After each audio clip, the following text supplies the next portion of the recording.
everybody else.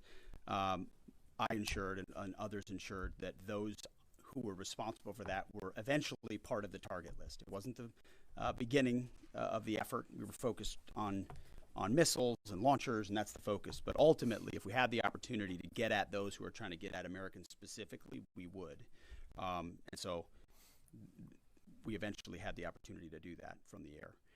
And then on the matter with Turkey, I'll have to get back to you on exactly what the intercept looked like at that. We're aware of that particular engagement, although no sense that it would trigger anything like Article 5. No. Tie right there. You got a tie on. Yeah. Thank you. Tom Bateman with the BBC. Can you give us an update on what the administration knows, what you know now about the reported strike on a girls' school in southern Iran on Saturday? All I can say is that we're investigating that. We, of course, never target civilian targets, but we're taking a look and investigating that. Red tie in front. Just on the basis that with the information you would have, your reconnaissance abilities, ability to gather information, I mean, it's several days on now. So is there any clarity on whose munition this was? We're investigating it. Thank you. Secretary, so there are reports that the administration is considering arming Iranian Kurdish groups. So could you please clarify that whether any such plan has been authorized and whether Congress or regional partners has been notified and consulted? All I would say is none of our objectives are premised on the support or the arming of any particular force. So what other entities may be doing, we're aware of, but our objectives aren't centered on that. Green, right there. Yeah, thank you, Mr. Secretary. Mike Lynn, Washington Times. Can you talk a little bit about the deconfliction process that's going on? You have two parallel operations, Epic Fury and Roaring Lion. How are you making sure they're not interfering with each other? Sure, I'm happy to take that. Thank you for the question. We have liaison officers on both sides. There are U.S. CENTCOM teammates out in Israel, and there are Israeli Defense Force teammates at the relevant command and control nodes within the U.S. CENTCOM enterprise. Routinely, Admiral Cooper is talking to the IDF Chief of Defense, and I will occasionally speak to him through the arc of this. I've spoken to him a few times already. That allows us to coordinate, integrate, and synchronize activities while maintaining separate efforts. And when I said a breath of fresh air, I really meant it. Usually it's us with some ancillary benefits from allies who are maybe willing but not as capable. When you have both the will and the capability of an ally that can really bring things to bear, we take certain targets, they take certain targets, and when you coordinate it, it has incredible effects. Right here. Secretary Hegsteth, with respect to House Minority Leader Hakeem Jeffrey's statement that the Iran mission will end in failure, what kind of message does that send to our enemies, and what does it do to the motivation of our troops? Well, I've been through that movie before with the Democrats rooting against the country. Our generation saw that in our battlefields. I think it's pretty unprecedented and unfortunate that it would occur 4 days in to an operation where, as the chairman laid out, America's best are operating in an incredibly challenging environment where they're having incredible success, but they're meeting a determined adversary. And he's been privy to briefs that we've provided. He knows how effective this has been. He's being disingenuous, which we're used to. Right here. Thank you for taking my question. Heather Mullins, Lindell TV. One of the questions I have is just really regarding the intelligence that indicated that this was something the U.S. had to get involved with at the time that you guys did. We had Operation Midnight Hammer back in June. We obliterated their nuclear facilities. What was the intelligence that suggested that somehow they became a threat once again that required us to get involved with Operation Epic Fury? I appreciate the question. The evidence in front of us since the 12-day war was that Iran had no intention of actually negotiating a nuclear deal that truly meant they did not have a pathway to the nuclear bomb. And they had a moment. Jared Kushner and Steve Witkoff, two of the best negotiators in the world, poured into that negotiation, giving them every single possible opportunity to release that ambition, and they didn't. And the intelligence that we saw they didn't intend to do it in good faith, that they had the intentions eventually to get to a place where they could have that a conventional shield to block their nuclear capabilities, as I talked about yesterday. So I would separate the what from the when a little bit. The what is they've been killing Americans for 47 years. They have thousands of missiles pointed at us. They have ongoing nuclear ambitions, and they're at the weakest they've ever been.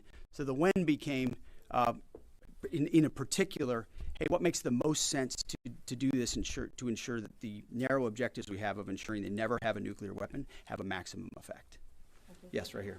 Thank you, Secretary Hegsteth. I had two questions. First, what is your message to Iran's allies, namely Russia and China, who have called for an immediate end to hostilities? I don't have a message for them, and they're not really a factor here. And our issue is not with them, it's with the nuclear ambitions of Iran. Absolutely. And are any so-called fully autonomous weapons or other AI tools being used in Operation Epic Fury? We've got a lot of autonomous systems, or systems that drones and others incorporated with smart AI aspects to them, but a lot of which I can't talk about here. Yeah. Yellow, right there. Yes, ma'am. Thank you very much, Mr. Secretary. As you know, China is accusing the United States of invading in Iran, a sovereign nation, and North Korea, which cooperate with Iran on nuclear development, has declared its commitment to protecting Iran. What is the United States' strategic response to this? And I have a second one. How many allies joined with the United States to fighting against Iran? Do you have any number? Well, I think what you're seeing right now is a response in the region to the belligerence of Iran and the willingness of them to target civilian airports, civilian hotels, civilian locations, civilian oil infrastructure of their Gulf neighbors who would have preferred not to be in conflict, didn't want to, but now realize that this is something that has to be dealt with. So whether it's UAE or Qatar or Bahrain or Kuwait or Saudi, on different levels, they're reaching out to us, whether they're going on offense, which they are, whether they're giving us additional access, basing, and overflight. We're working very closely and collaborating with them. Also on air defenses. The air defense capabilities of those countries are significant, and when combined with ours and we coordinate, it brings simplicity to the shot doctrine, so we make sure we're using less munitions but being more effective with what we shoot at. And as it pertains to other countries, I'll sort of give the same question. They don't really bear on the case of Iran. We're going to deal with Iran's nuclear ambitions, and that'll send plenty of signals in the process. Right there. Purple. Are you going to help get Thank Americans you so out of the region? Is the Thank you so military much, going to Mr. help? Secretary. I have two questions. One question for you and the other question for Mr. Chairman. You ruled out that you are not engaging with the Kurdish forces, Iranian Kurdish forces, to incursion from the Kurdistan region to Iran. But now, and today, Iranian said that under threat in the Kurdistan region, they said clearly, if there is any incursion from the Kurdistan region, they will attack all the Kurdistan region and go war with the Kurdistan region. What's your comment on that? And a question for Mr. Chairman, given comments that the U.S. forces might be deployed if necessary, under what specific conditions would you determine that deploying U.S. boots on the ground is necessary, and how would such a decision support and advance your stated strategic goals? Well, I'm not going to comment on U.S. boots on the ground. I think that's a question for policymakers, and I don't make policy, I execute policy. I will say on the question in the back corner about helping Americans get out, first, it's a great opportunity to encourage everybody in the region to go to the State Department and register.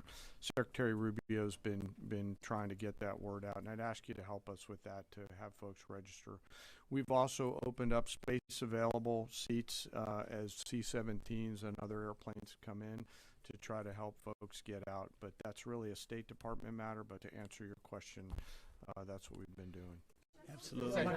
Last question right here. Secretary Hegsteth, thank you. Reagan Reese with the Daily Caller. You touched on this in your opening remarks, but I'm hoping you could expand on it a bit. It's been reported that Iran might be trying to outlast our ability to intercept their missiles. It sounds like you guys are saying they don't have the ability to do so. Is that the case? Can they outlast us in their ability to do that? Iran cannot outlast us. We're going to ensure through violence of action and our offensive capabilities and our defensive capabilities, as I said, that we set the tone and the tempo of this fight. That's why stories and speculation about different things that try to make it look like we're limited in what we can do. The only limits we have in this is President Trump's desire to achieve specific effects on behalf of the American people. And that's why we don't talk about, you can say 4 weeks, but it could be 6, it could be 8, it could be 3. Ultimately, we set the pace and the tempo. The enemy is off balance, and we're going to keep them off balance. And we know their ability to shoot versus our ability to defend. That difference gets wider and wider every day. Our defense gets better, their offense capabilities diminish. As we are going into ammunitions that we, as we said, have tens of thousands of and can drop unlimited supplies on with even more effects than the standoff munitions we have now, which is why when we say the throttle's going up, the throttle's going up, and it's going to stay on high. Thank you all very much. Appreciate it.